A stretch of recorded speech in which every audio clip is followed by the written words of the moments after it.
Blessed day, everyone. So, what we are going to do today is to have a review on the previous discussion. This presentation serves as a review for all criminology students and all criminology examinees for the subject lie detection techniques. We have here the first question. Is a lie detector can detect lie? A. Yes, because that is the function of the machine or instrument. B. Yes, because from the name of machine itself, lie detector, which it can detect lie. C. No. Letter D. No, because it is not accurate. Okay, so what we are going to do is let us validate each choice. First choice is letter A. Yes, because that is the function of the machine or instrument. The function of the instrument or the machine is to record only both internal and external stimuli of the subject. So this is not the answer. Letter B. Yes, because from the name of machine itself, lie detector, which it can detect lie. Do not be misled by the name lie detector, which does not automatically gives the function that it will detect lie. Going back to my explanation earlier, this lie detector cannot detect lie, but only it can record internal and external stimuli of the subject. So remove this letter B, probably we can find herein the correct answer. The correct answer is letter C. Okay, no. So who then know or how can we detect lie if the machine cannot detect lie? The one who can detect lie is or the one who can say that the person or the subject is deceptive is the examiner. The one who operates the polygraph or the lie detector or the machine.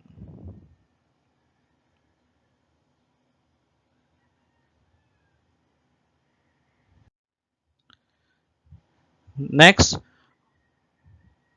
what is the basis of the polygraph theory that when an examinee is lying, he or she will react physiologically to the questions during the test? A. Fear of detection. B. Fear of deception. C. Fear of being untruthful. Letter D. Fear of the unknown. So, let us use the eliminating method. Let us remove the two choices that are far from the question. Okay. So, fear of the unknown does not actually depicts or will not reflect to the questions to the question. Okay, so let us remove letter D, fear of the unknown. Then, what choice are we going to remove among the three choices? Let us remove letter C, which is the fear of being untruthful. Okay, so there are two choices which may somehow make the examinee confused. The question is clearly asking the reason why a reason that makes a person reacts, that causes the changes of his or her stimuli. The answer is letter A, fear of detection. If the person made such infraction of laws and he doesn't want to be found guilty, there is probably a physiologically response or physiological response onto the questions that are relevant that are being asked to him or her. Okay? So the answer is letter A. Next is this examination stimuli and non-stimulus words are read to the subject who in turn is instructed to answer as quickly as possible. This refers to A. Water therapy, B. Truth serum, C. Psychological stress evaluation, D. Word association test. The answer is, of course, it is not letter A, water therapy. Okay? And it is not also letter C, but the correct answer that will lead to the answer is based on the person is instructed to answer the question quickly as possible. So the answer is letter D, word association test. Before we further discuss the psychological stress evaluation, administration of Truth Serum, let us first proceed with this question. Is the administration of Truth Serum allows the person to tell the truth? A. Yes, because that is how the Truth Serum is made of. B. No, it only allows the person to answer the question without alibi. C. True, because that is how the Truth Serum is made of. D. False, it allows the person to answer the question without alibi. Okay, so before you can answer the question correctly, let us first find out whether it is answerable by yes or no, or it will lead us to the choosing whether whether true or false. I will give you an example if someone will ask you, do you love me? So will you answer him or her back true or false? Probably you can answer him her back by saying yes or by saying no. So the question reflects to the example I just um, mentioned, that the question is answerable by yes or no. Okay, is the administration of Truth Serum allows the person to tell the truth? So there are two choices where you can choose the correct answer, letter A, either letter A or D, or whether letter A or letter B. Okay, so how can we apply by responding how or when this true or false be applied? When the question is a statement form, but since the question is made in a interrogative form, that makes it or that may leads it to choose whether letter A and letter B. Again, if it is a statement form, you may choose true or false. So going back to the question, okay, is the administration of Truth Serum allows the person to tell the truth? The answer is no. Okay, doesn't mean that when a person is administered with a Truth Serum will make the person or will controls the person or will lead the person to tell the truth. No, but instead, when a person is administered or was administered with the truth serum, the person will answer the questions correct. Answer the questions without alibi. Thus, it makes the person to forget any alibi. Aside from the methods of detecting deception, we have also the classifications that can be also used for detecting deception, such as the what or the word association theory. Word association theory, a test, is a quick response, asking the person that is answerable by yes or no only. You will going to reveal or requiring a person to answer the question based on what comes first to his mind or to his or to her mind. Again, it is a quick response, thus time of response in relation to stimulus or non-stimulus words are important. The person must not think or will not think prolong. Otherwise, the person is trying to make some alibi. This is to avoid a person to think alibi if you are requiring the person to answer the question immediately. Isn't it when you are trying or when you are asked of a direct question pertaining of what you have done,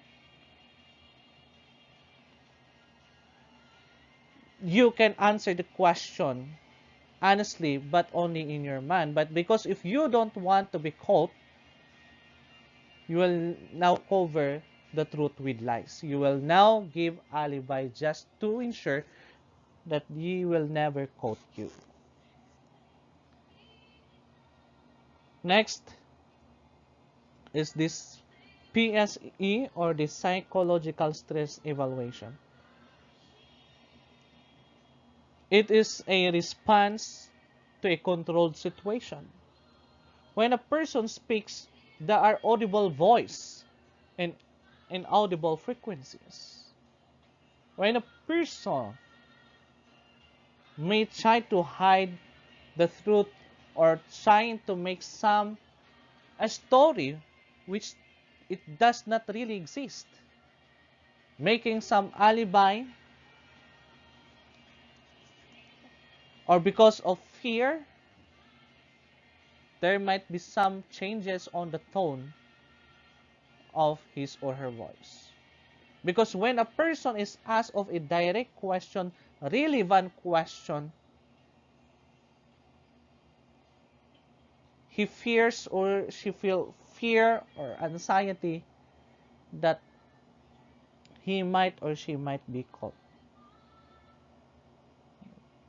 And when a person is at the state of anxiety or fear, you can hear or you can observe the tone of his or her voice. That, but if you compared with those answers he had mentioned earlier on the questions that are irrelevant. A good example of irrelevant question is your name Romeo? Have you eaten your breakfast? But the relevant question is directly asking questions pertaining about the case. Are you the one who committed the crime?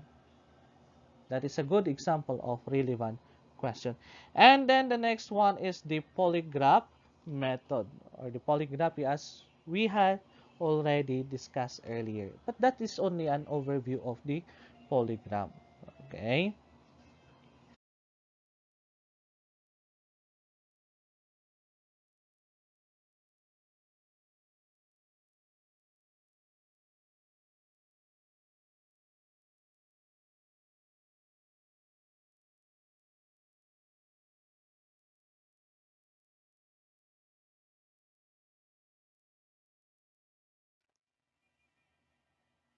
Next are the methods involving the use of substances that inhibit the inhibitor.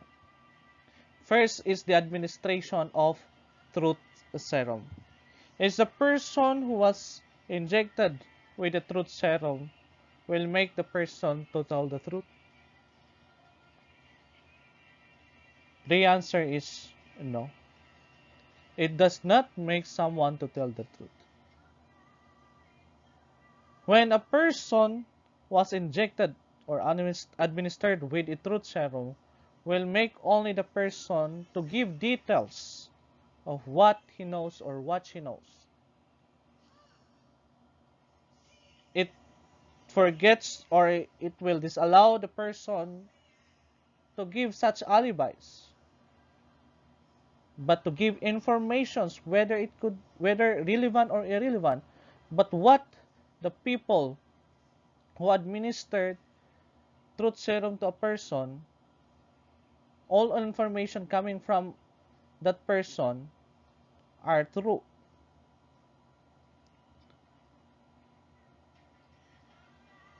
This truth serum has a formula of iosine hydrobromide. As I mentioned earlier, it forgets his or her alibi. It will makes the person to provide and give all details of what he knows or what she knows. Next is the narcoanalysis or narcosynthesis. It has a formula of psychiatric sodium amytal or sodium pentothal. So what could be the impact of this when a person is injected with this narcoanalysis or narcosynthesis? It will makes the person feel depression. Isn't it when a person can no longer withhold the problems he or she is suffering, he really wanted or she really wanted to tell it to somebody else, someone else. It could be his or her friends. He wants to talk everything or to tell everything. And when a person, isn't it, when a person brought everything what is trying to uh, put it on his or her own shoulder, it makes him or her feel better. You might know someone else because I have also a friend like that. Next is the intoxication with alcohol. In vino veritas and wine there is truth. Are you amenable with that? Well, of course, depending on what volume of alcohol drink by a person. Of course, when a person is totally drunk, of course, that person, his mind or her mind could be impaired. He doesn't know what she is talking about or what he is talking about. But if the person already reached the state of talkative, the person might going to tell the truth or telling, the person might going to tell what his feelings or her feelings to someone else or anything because of the alcohol. Now, why do we seek truth? A. It is simply because that is what we usually do. B. It is our obligation as an investigator on case to know the truth. C. For us to give the correct information to the person who wants to know the truth as well. Letter D. It is for decision making. Letter A states that it is simply because that is what we usually do. It has a point. It has a point that in everything we do, especially by giving response, by doing some things, we must know the truth. So let us leave it blank. Letter B. It is our obligation as an investigator on case to know the truth. That is correct. It's the investigator's job is to know the truth. Letters. So again, let us leave it blank. Well, we will not tell it whether it is correct or not. Let us proceed first for letter C. Letter C, for us to give the correct information to the person who wants to know the truth as well, especially when you are asked to know the truth or someone asked you or paid you to know the truth. Okay, it has again a point, so let us leave it blank again. Letter A, it is for decision making. So one prevails the other. Though it appears to be all of them are correct, but we must but one is prevailing, meaning one choice herein prevails the other choices. So the answer here is the letter D. It is for decision making. Based on the discussion we made earlier, that you can find it on our YouTube channel, that the reason why we want to know the truth or why do we seek the truth is for decision making. Even to those person who even to those person who ask you to know the truth, it is still at the product of knowing the truth is for decision making. Knowing the truth will lead to a person to provide a well and discerned decision. Otherwise, when that person who is a decision maker or must have to give a decision receive a wrong information, it may somehow that this his or her decision may resulted to unacceptable or wrong decision making. Is the result of the scientific interrogation admissible as evidence in court? A. Yes, if the witness made such an extrajudicial admission and signed by his or her counsel. B. Yes, if the result is irrevocable. C. No, if the witness refused to answer the questions. D.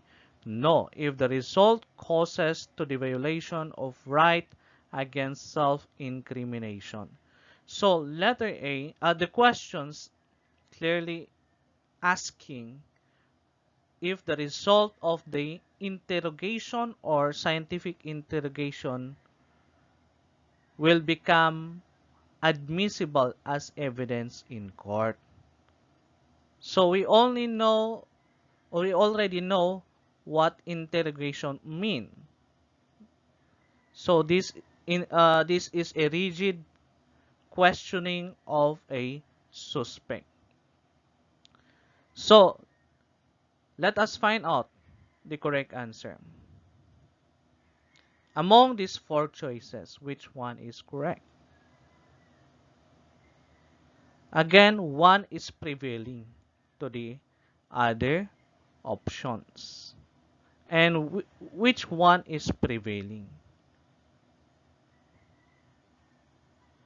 Letter C, no if the witness refused to answer the question. Of course, when the witness refused to answer the question, it will never become admissible. especially when it is extrajudicial. And it is visible that this is not the correct answer because interrogation is for suspect and not the witness. Now, letter D, if the result causes to the violation of right against self-incrimination. What if the person signed, or this a suspect signed his or her statement and signed by his or her counsel? So letter C, of course, is not the answer, and as well as letter D. The correct answer that is prevailing over letter A is letter B.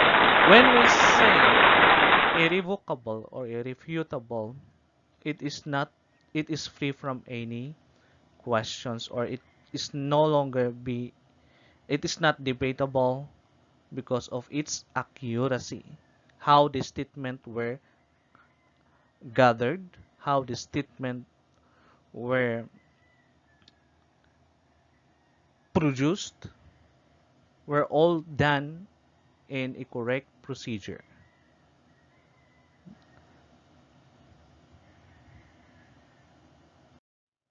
It is a classification of detecting lie that has a program that interprets changes in vocal patterns and indicate on a graph whether the subject is being deceptive or truthful.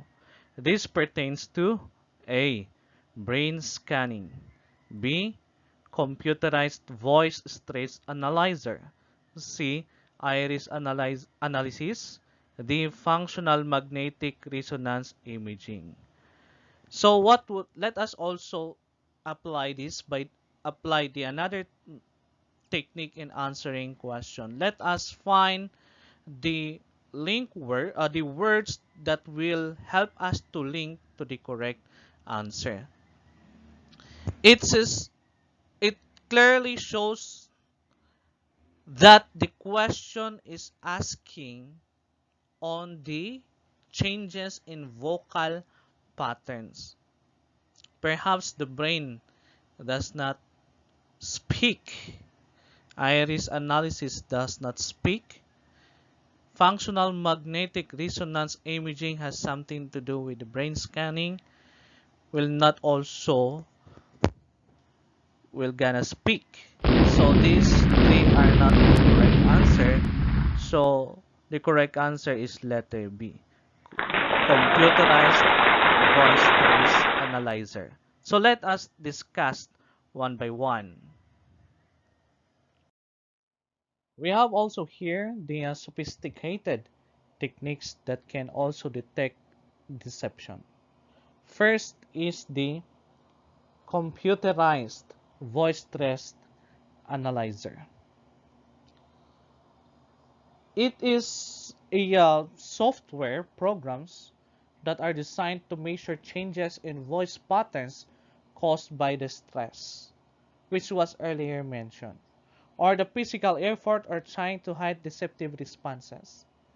As I mentioned earlier, when a person is could be at the state of the moment that the interrogator or the investigator may now reveal the truth, the person may have the state of anxiety and perhaps will make his tone of voice different from his earlier tone of voice.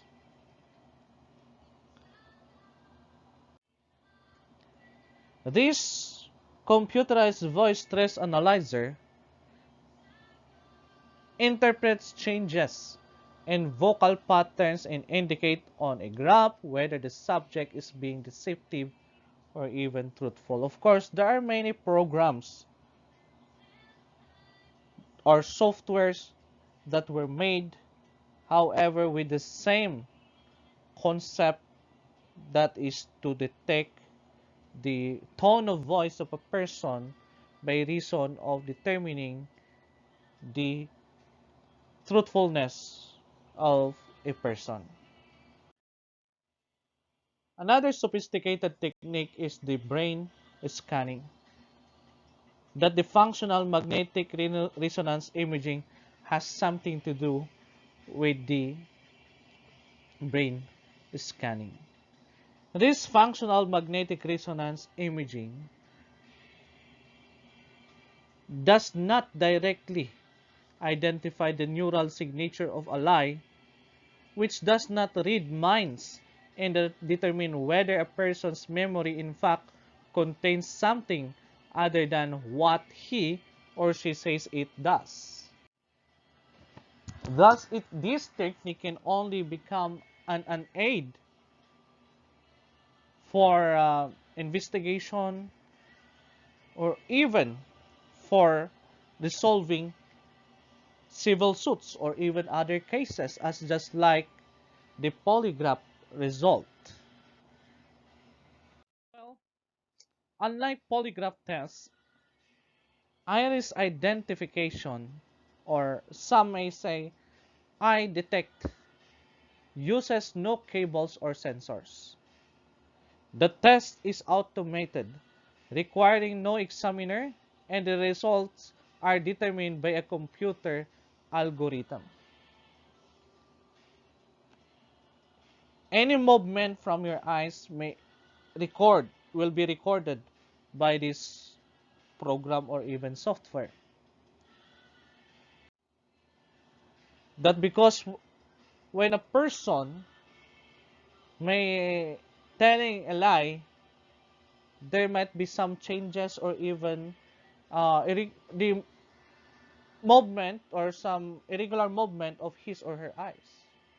As just like when a person is asked with the relevant question, the person might going to look at on his left side, perhaps the person is uh, thinking of alibi. When a person is looking at the right side, the person may tell the truth. Well, of course, depending on the program, depending on the uh, features or even settings set on the program. Of course, the examples I just mentioned to you is just only what the other sets of method of determining a person truthfulness through observation. The following explains psychophysiology, except A. It concerns with understanding the interrelations between the mind, body, and behavior. B. It describes the body's physiology reaction to perceive stressors, suggesting that the stress response is a mind-body phenomenon. C. It involves the recording of the autonomic nervous system. And letter D. It gives emphasis on the determination solely on the mind of the person. So, what we are going to do here is let us find out which one is not included that reflects that will is not included, which does not reflect to the psychophysiology.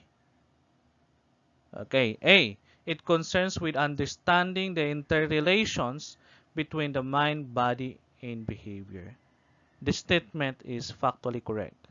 B. It describes the body's physiology reaction to perceived stressors, suggesting that the stress response is a mind-body phenomena. Again, the statement is correct as well. Letter C. It involves the recording of the autonomic nervous system, which is again factually correct. And letter D, it gives emphasis on the determination solely on the mind of the person. As I already mentioned on the basis mentioned based on the statement found in letter A, it is an interrelations between the mind, body, and behavior. Thus, it does not based solely on the mind of the person. So, letter D is the correct answer.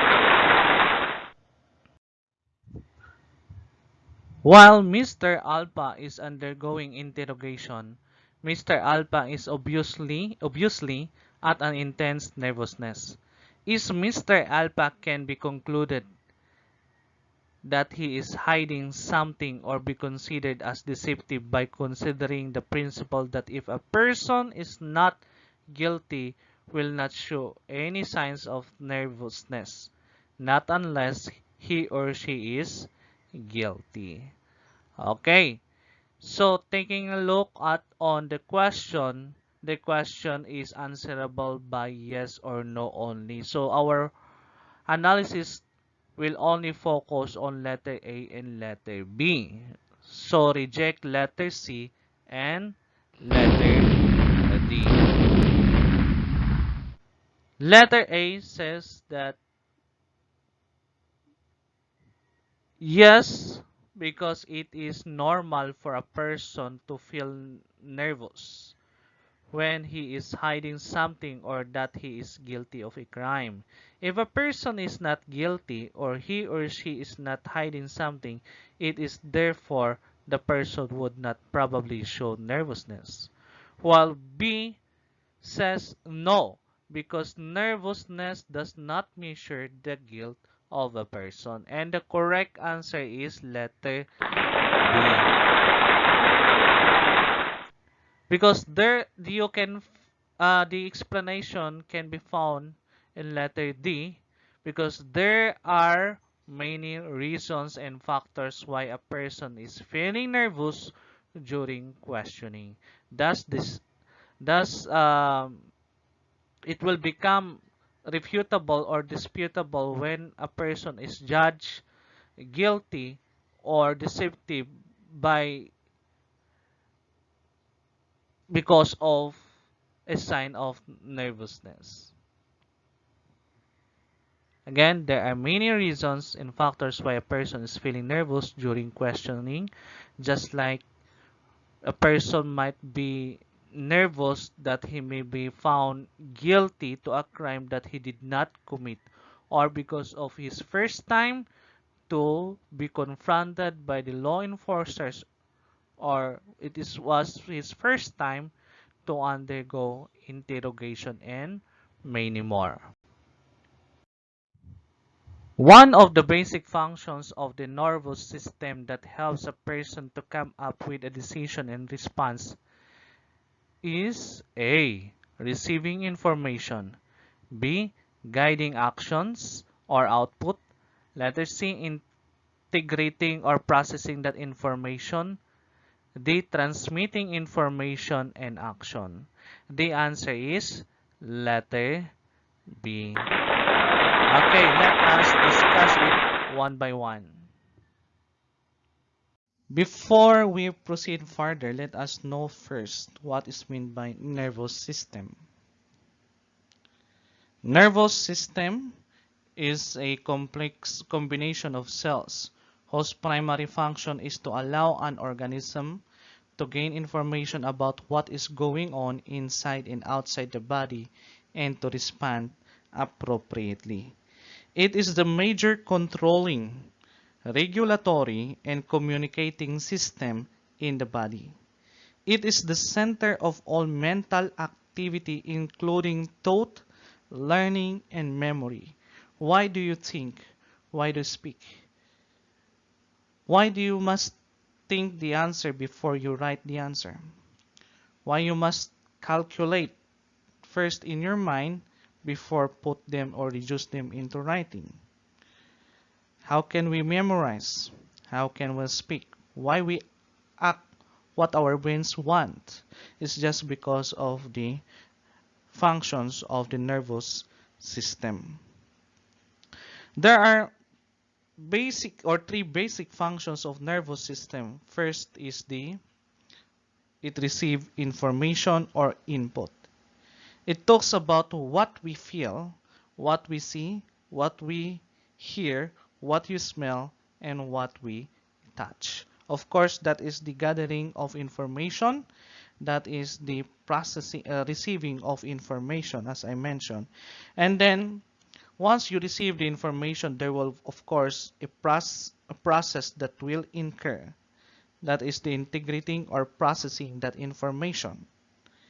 We can figure the shape and size of a certain object by calculating its thickness and measurements. We can perceive that the object is smooth by feeling the object. We can say something on an object after observation. We speak based on what we see. We speak based on what we observe. We speak based on what we heard. So it goes or derives from the information before we say something. Of course, in the processing includes only the scrutinizing or examining about the object, about the information. Let's say, for example, when someone who said or who when someone told you, do you want to date with me? So that is the statement that you heard from her. Do you want to date with me? So there might be a perception that that girl might wants you that girl wants you to be a friend or to become a boyfriend or just a like I said, a friendly date. So you need to scrutinize or examination that statement what the girl has just mentioned.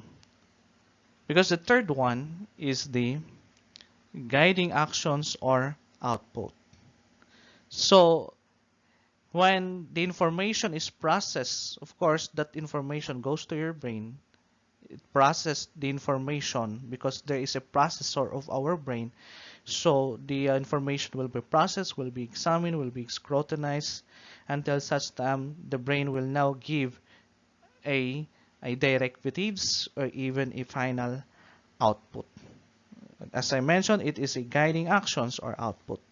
After it goes to our brain, the information transmitted, the brain as will transmit its feedback that will flow to the nerve cells or to your spinal cords that enable the part of the body to function. We cannot measure how fast our information being transmitted. That goes towards the brain and goes that sends information from the brain. Okay, as you touch, let's say for example, may I ask you to touch your table and try to feel its smoothness. And when you feel it's rough, then you can tell someone it's rough. So imagine how fast our information is being transmitted.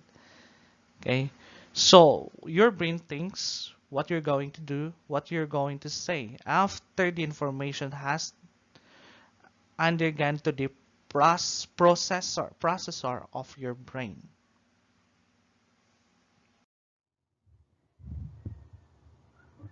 A very pure and unjustifiable kind of lie intended purely to mislead justice is A. Malicious lie. B. Benign lie. C. Black lie. D. Pathological lie.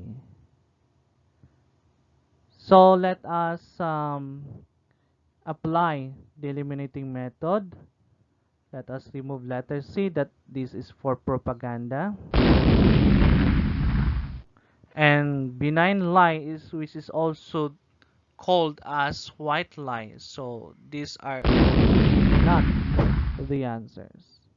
So the answer is malicious lie. Okay, let us discuss. Then next is the malicious lie. It is a chronic or constant lie that is intended to mislead justice. It is usually in the form of pure, dishonest statement for the purpose of obstructing justice. This happens when the accused denies the accusation against him or her. They will present testimony and any evidence to make their defense true, or sometimes because motive that could be anger, jealousy, or he or she was paid, or because of revenge, the person was filled, filed with a case that they never did. That is why all who give testimony will undergo oath and affirmation that whatever they may narrate will only anchor to the whole truth, not a part of the truth, not partially truth, but wholly truth. Otherwise, the person who gave the testimony will be charged of criminal case like perjury and obstruction of justice when it appears that he gave a false information or he refused to tell the truth that caused the delay and hinder of the trial. We might have observed that there are some people who releases statements in the social media appearing to be true, but when the evidence such as the CCTV are released in public, it changes our perception that the person who first released statement in the media is not true. It is actually a form of misleading viewers and trying to mislead justice. First is the white lie. It is also called benign lie, honest lie, or harmless lie, and the like. It is the type of a lie perceived or intended not to harm but told to avoid distress or embarrassment. It is usually in the form of a remark or comment that is not true. However, it must be uttered to maintain friendship or harmony at home or in a workplace. This being happen when you are affiliated to an office that you must adhere with the secrecy discipline, that no matter what may happen, you will never tell or disclose any information that may cause breach or that may breach the agency you are working with. A good example is when you are a member of PNP, military, and PDEA, and then you were caught by the enemy and made you as their captive. At the interrogation room, they might going to ask you what are the operations that your team may employ against them. Of course, you do not want to put your teams to, to danger. You don't want that your operation will be compromised, so you will say that you do not know even you know it. You will not speak even they want you to speak because you are adhering with the principle of secrecy discipline. A white lie is also often called at least serious of all lies. A list of serious of all lies. People tell white lies claiming to be tactful or polite. For example, I could be making up an excuse for not going to a party or showing appreciation for an undesirable gift. But telling white lies after a while can cause conflict with others because over time they understand the insincerity. That is why white liars can lose their credibility. You cannot do or you cannot use it every time. Patterns of white lies made over time can create distance between you and others and destroy your credibility, especially when your friends um, perceive that you are already telling a lie. But this white lie does not happen to any aspects that it is okay to give white lies, because it is still against the word of God.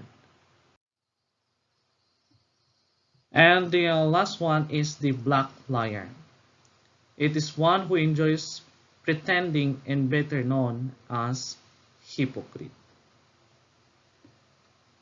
These people who gratifies themselves to deceive other people without any motive.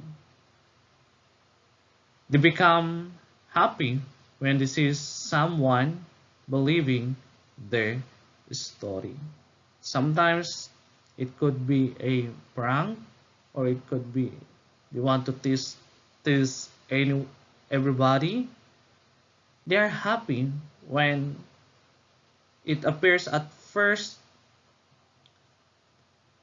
where people whom they are talking with are believing or starting to believe with their stories. Okay, so that's all for this discussion. Thank you very much. Until the next lesson.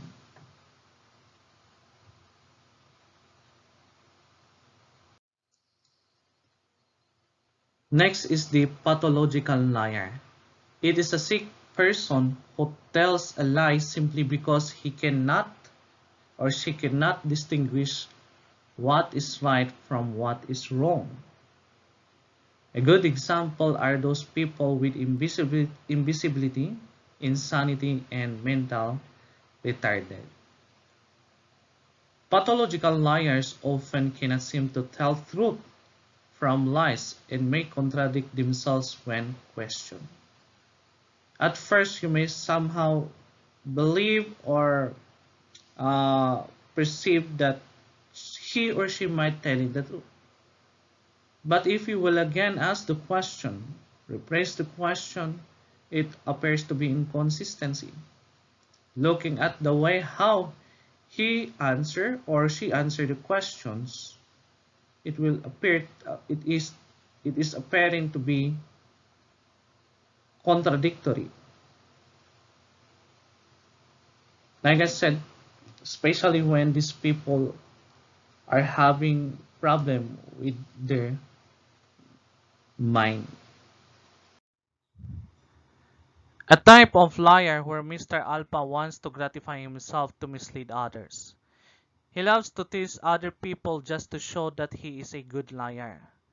Mr. Alpha treats that lying to others is just like a competition. This refers to A. Psychopathic liar, B. Benign lie, C. Tournament liar, D. Pathological lie. The answer here is just like a competition. It refers to the letter. It refers to letter C. Tournament liar. Third type of liar is the tournament liar. It is a person who uses the act of lying to test his ability and prove to him that he can deceive the police or authorities. One who is gratified by telling lies to mislead others. His view is that telling lies are one form of contest. It's just like a pyromania where the person will set fire to receive instant gratification. These people love to tease people just to prove and show that they are good at deceiving other people. Still, not a good to everyone. It's not a good habit. Then, psychopathic liar. It is an individual who has no conscience, thus capable of lying to the point of causing death to other person. These people actually who use to deceive other people have the heart of lies, which they don't care what may the consequences, especially to the person who believe from these people. Like when you said that your husband has mistress, has another woman, and then she believed. As she arrived at their house, she killed her husband without hesitation, even without knowing the truth. But then, these people do not care. Next is the ethnological liar, a person trained to lie. These people who are highly skilled to deceive other people, perhaps even the good investigator may hardly conclude if the person is telling a lie or not. Next is the occupational liar, one who is being paid to tell lies. He's practical liar. If he can, if he performs well, he gets a higher payoff. Sometimes they are being hired to defend their people or to defend the people of whom they are serving with, or they want to destroy images, integrity of a person, establishment, organization, and the like. This happens also to a computation like in business. This could be done through oral and written. Of course, we are still surrounded with laws. They could be still liable under oral defamation and libel depending on the manner of execution. If you haven't subscribed this YouTube channel, don't forget to subscribe, like, and share so that you will be updated anytime when there are new uploaded discussions. Thank you and God bless. Stay safe always.